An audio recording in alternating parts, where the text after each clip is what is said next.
Estamos de volta a um assunto denso. Hoje a gente conversando sobre depressão, sobre suicídio, sobre a importância da gente cuidar das pessoas que a gente ama e, sobretudo, da gente avaliar nós e poder fazer com que as pessoas mais próximas da gente enxerguem como a vida é colorida, por mais que pareça que esteja tudo desmoronando à nossa volta, né, Wander? Eu lembrei de uma coisa aqui, de duas coisas interessantes. Existe um aplicativo para celular que tu tira a foto normal e daí ele facilmente hoje ele coloca um sorriso. Então todo mundo tira aqui a foto sem sorrir, ele vai lá e coloca o sorriso. Então sorriso essa questão é um do smile sorriso. ou é um sorriso valendo? Não, faz um sorriso legal. Faz um sorriso legal. Vamos publicar no Face no final do final do programa. Algumas coisas eu tinha me perguntado então, esse movimento social aí de ajuda, valorização da vida, começou em Londres em 1906, e primeiro nos Estados Unidos, 1906, e no Brasil, 1962. E eu me lembrei também uma outra coisa, né?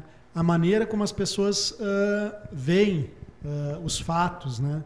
Então, tu pode ter um dia cinza, pode ter uma pessoa que diz, que bonito, nunca vi um cinza tão diferenciado como esse. Pô, esse cinza realmente... Copo meio cheio ou meio vazio. Exatamente. Outras pessoas não, vão ver um céu azul. Pô, mas esse céu aí não está tão azul assim, entende? Então tem isso, a maneira como se vê. Como é que é a maneira como alguém com propensão ao suicídio se vê e que as outras possam perceber? Vamos pegar ela pede ajuda? Então, acho que a gente pode pegar até o exemplo do copo meio cheio, meio vazio. É exatamente encher um pouquinho mais esse copo todo dia. Eu acho que hoje, não só falando da pessoa que vai em direção ao suicídio, porque o suicídio, para mim, ele é um processo que ele poderia, vamos lá, talvez poderia ser evitado. Tá? Se passasse o suicídio, eu acho que ele tem um tempo, ele dura algum tempo. Então, se naquele tempo ele não aconteceu, dali para frente ele não acontece. E não é algo que nem diz, eu venho num processo depressivo que daqui isso aqui vai indo. Não, ele sim está num processo, mas aquela ânsia, que nem tu entrar num processo de sufocamento, né, ou que nem tu está mergulhando, eu já passei por isso, está mergulhando lá embaixo e dão aquelas trancadas de ar, ou tá acabando o ar, ou tu não conseguiu respirar, aquilo te dá um desespero. Só que a hora que tu respirou, tu passou aquela ansiedade, tu tomou pé de novo, tu vai embora. Até porque tu não pode voltar 10, 20, 30 metros para a superfície, porque tu tá com um cilindro nas costas.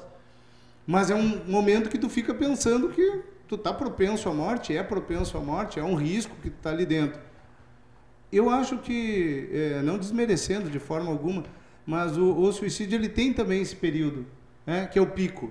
Então é aquele pico, se ele consegue passar naquele pico, se ele consegue uma ajuda naquele pico, se aquele pico ele se desmancha, esse processo vai um pouco mais adiante. E é uma questão de desespero. Então acho que ela tem muito a ver talvez com o perfil da pessoa. Né? A gente falou disso no passado sobre o conceito da resiliência, né? Eu acho que a resiliência para um processo desse se aplica muito bem. Eu posso ter problema, eu posso estar no problema, mas se eu sou resiliente, eu consigo, mesmo no meio do problema, seja ele real ou não, seja ele real para mim ou não, seja ele grande para mim ou não, né? Depende das óticas e das perspectivas que a gente enxerga ou que a própria pessoa enxerga. Mas se eu consigo ser um pouco mais resiliente, a tendência é que eu passe por isso. Então, se eu sou menos resiliente, se eu não tenho aquela ou estrutura ou apoio, ou não consigo passar por aquele processo, eu acho que dali ele tem aquele pico que pegou no... Tu não está sendo muito duro quando tu cobras do indivíduo que ele está caminhando para isso e talvez não seja uma opção, uma escolha deliberada dele? Eu não digo que... Porque é mais ou menos como dizer assim para alguém que está sofrendo com um câncer, por exemplo. Mas tu germinou esse câncer, tu criou ele a partir de pensamentos ruins, a partir de sentimentos ruins, que é uma coisa que a gente ouve muito.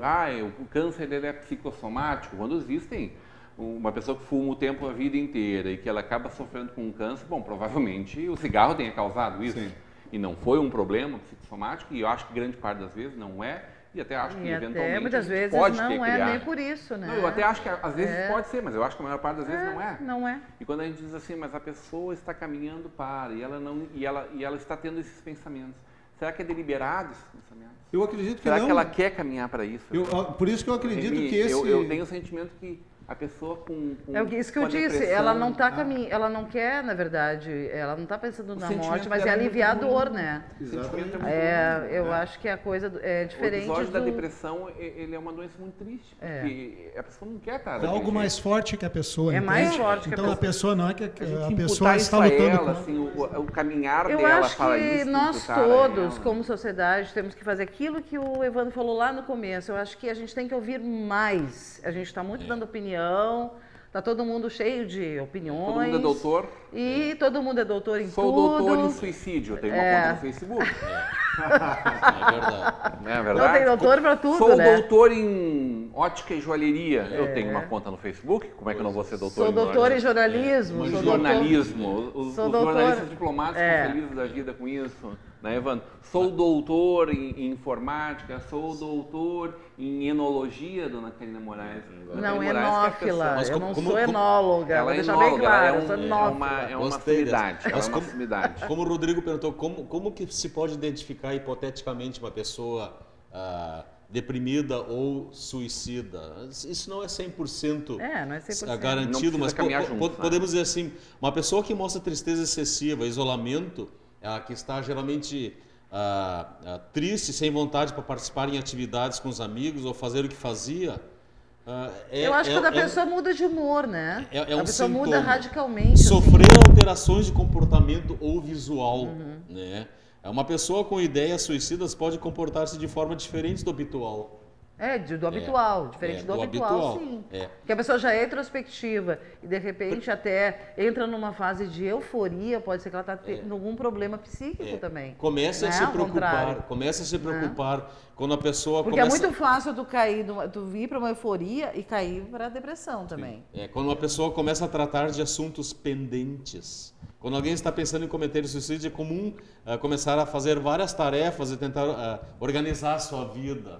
Então, são sintomas assim, bem claros. E por isso que eu acho que até o foco que a gente deu ainda para tratar esse assunto dentro do Setembro Amarelo, e eu acho esse objetivo muito nobre, é que, de fato, primeiro é quem espera que alguém próximo, ou espera de si mesmo, que eu não acredito que ninguém imagine que um dia desses eu vou cometer isso, né?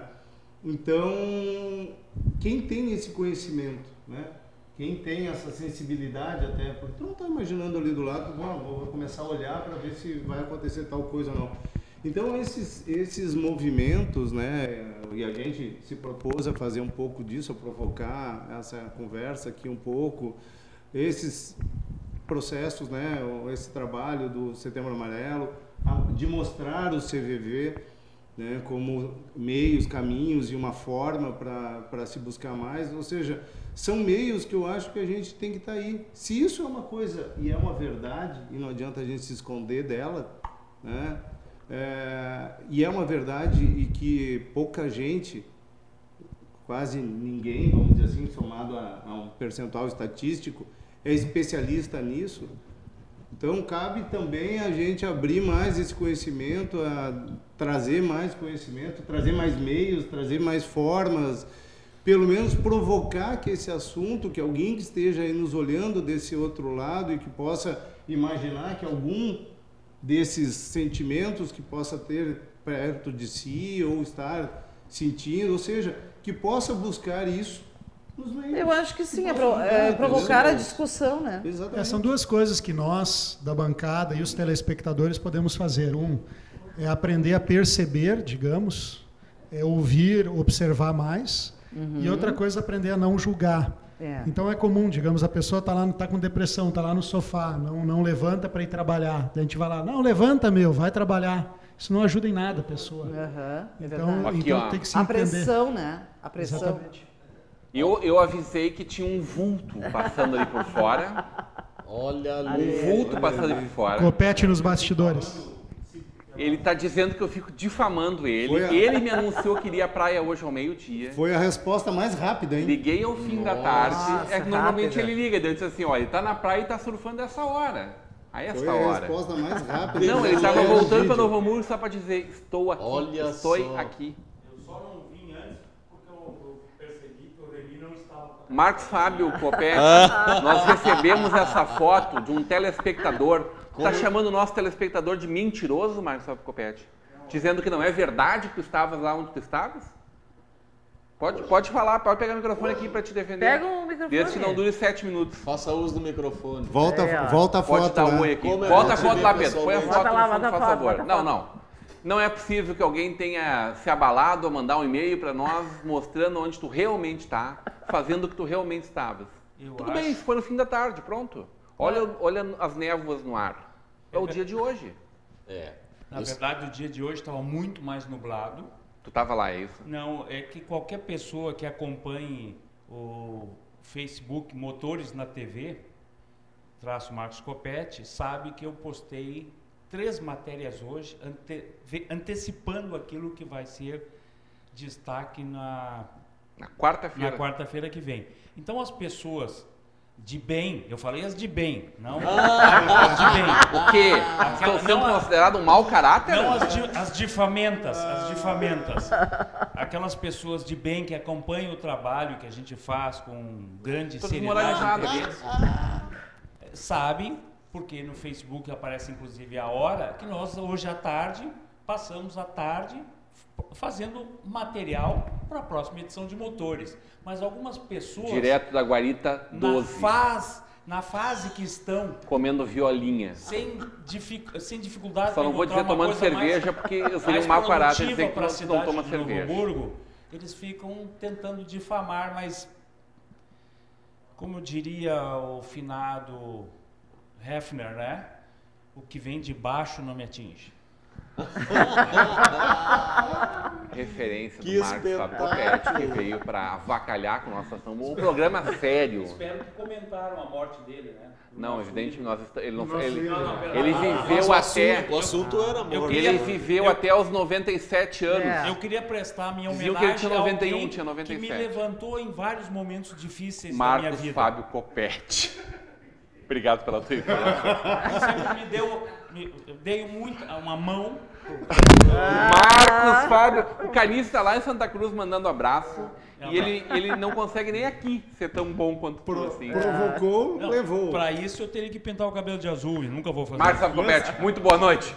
Seja sempre muito bem-vindo à nossa Vale TV. Só para não perder a deixa, né? Mas como escutei hoje dizendo assim, eu só não posso dizer que está melhor no céu porque eu acho que é quase impossível, né? É o único que não foi desta para melhor.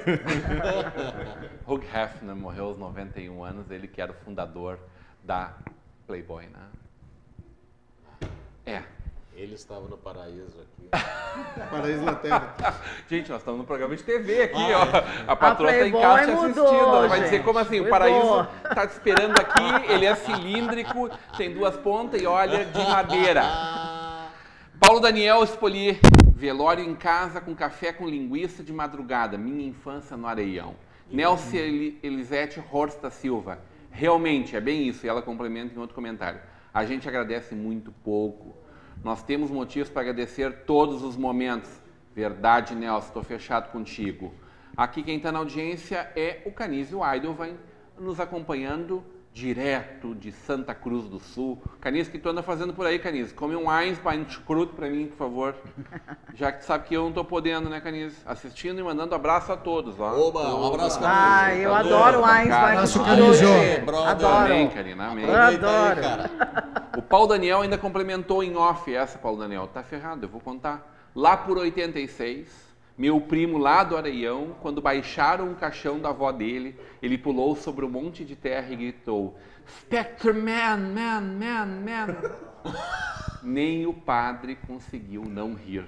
Tá, né? Paulo Daniel, esse primo Esse primo não tem nome ou esse primo é tipo um amigo meu, né?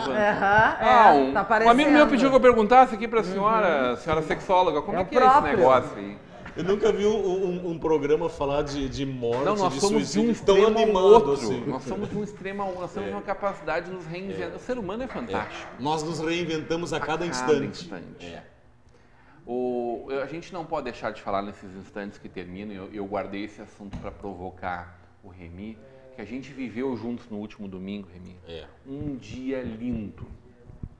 Realmente. Um grande dia. E o Remy fez uma consideração para mim, eu gostaria de pensar isso, esse recorte, para que tu falasse dele. Eu fiquei muito feliz no domingo, eu inclusive também, nós estávamos na feira para noivos, na Comlines Tramontina, passamos o domingo inteiro nessa feira, onde nós expusemos nossas joias, alianças para noivos, e tiveram vários segmentos, todos direcionados ao fato de casamento.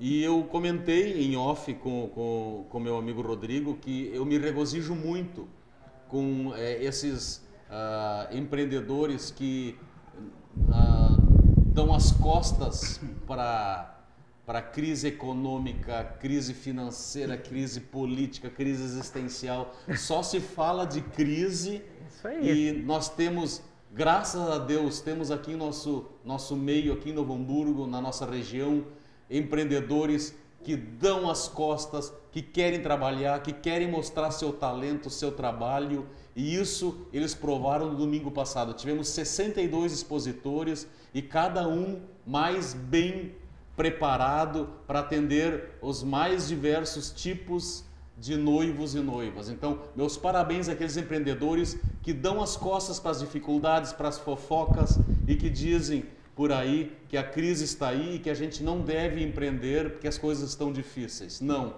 estamos mostrando que é possível, que o Brasil é viável, mas nós temos que arregaçar as mangas e trabalhar. Então, parabéns a esses 62 empreendedores que investiram e tiveram um grande êxito no domingo passado. Que são centenas de pessoas, esses 62 não tenho, empreendedores, sim, são negócios. Foram centenas de pessoas envolvidas. Remy, acho que um recorte importante para a gente fazer nisso também eu tive a oportunidade de conversar hoje nas gravações de Conversa de Peso com bastante gente, muito bacana, e eu tenho buscado cada vez mais exemplos de empreendedorismo que nos animem, que tirem a gente, e é sempre uníssono o discurso.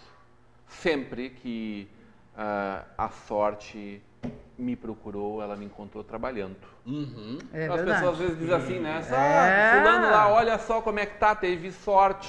Sabe que o Cá Entre Nós tá nessa também, né? Desde que começou. A gente está buscando pessoas positivas e propositivas, né? Gente que faz não a diferença. Não é ser como um amigo meu diz. Não é isso. Nós estamos falando de vida real. Vida real, com suas dificuldades, como todos nós. Ricardo Porte falou hoje para mim desse belo investimento que eles estão fazendo lá no La Hacienda. Sim. Um grande empreendimento, 70 hectares de terra. Não, eu conheço La Hacienda há bastante tempo, eu tenho maior admiração. Não, e é um lugar que teve repercussão já nacional, até uma vez nós conversamos aqui, internacional inclusive, e nós falamos aqui até uma vez até com o Copete, né, no La Hacienda. E fantástico que o La Hacienda agora pertence realmente ao mesmo grupo do... Que é nosso aqui, né? Que é nosso aqui do Locanda. Né? Então, são essas pessoas que fazem a diferença, a gente precisa de pessoas assim. Futuro presidente da CI, eleito, diplomado agora em seguida, amigo, falamos muito no Evandro hoje pela manhã. A Kel, Máquinas Kel, é uma empresa com 55 anos. O Marcelo Lauxenkel, que foi, eu conheço ele bem também, nós sentamos juntos aqui num evento recente no Teatro Vale. O seu Osvino tem 85 anos, não larga trabalhar porque tem paixão, evidentemente que ele não presta expediente. E um apaixonado pelo Brasil, encontro ele tem um apaixonado pelo Brasil. Mas o meu pai também, assim, ó, meu pai continua se reinventando. Moraes lá, viu? Se reinventando sempre. Nos anos 90, Karina, eles se reinventaram com os móveis, continuaram fabricando, evidentemente, as máquinas, né? Há 10 anos atrás, ele, aos 75 anos, disse, corte a laser, é o caminho para nós. Claro. Um vetor importante de lucratividade no negócio deles hoje. Até porque todos nós aqui, se Deus permitir, nós vamos viver muito, porque estamos vindo agora, vivendo mais, o Brasil está vivendo mais, os brasileiros estão mais tempo, né, vivendo e produzindo. Então, isso é uma realidade que a gente tem que encarar, e vamos encarar bem, né? Nota 5 para ti, Karina. Quem deu foi o Pedrão. Começa por ti, teu ponto final. Olha, gente, eu vou fazer o seguinte, no ponto final, eu vou ler o trechinho de um poema que eu ouvi, eu não vou mentir para vocês, que eu sei que os nossos estimados telespectadores são vastos conhecedores também de tudo que acontece na televisão. Conversa com o Bial, apresentou ontem, né, o Carlos Vereza como entrevistado, e ele falou de improviso, claro que ele falou daquela maneira teatral que ele sabe fazer e tal, mas ele falou esse poema, interpretou da maneira dele também, porque ele não ia lembrar o poema inteiro, eu acho, né? Muito difícil, porque é um poema mais extenso, que é A Flor e a Náusea, de Carlos Drummond de Andrade. Eu fiquei impressionadíssima, porque esse poema não é dos mais famosos e populares, digamos assim, mas muita gente já conhece.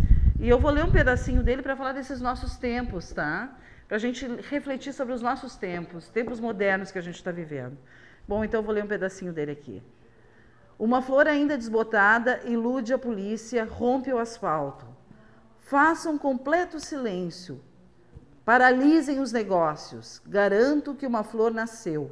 Sua cor não se percebe. Suas pétalas não se abrem. Seu nome não está nos livros. Ela é feia, mas é realmente uma flor.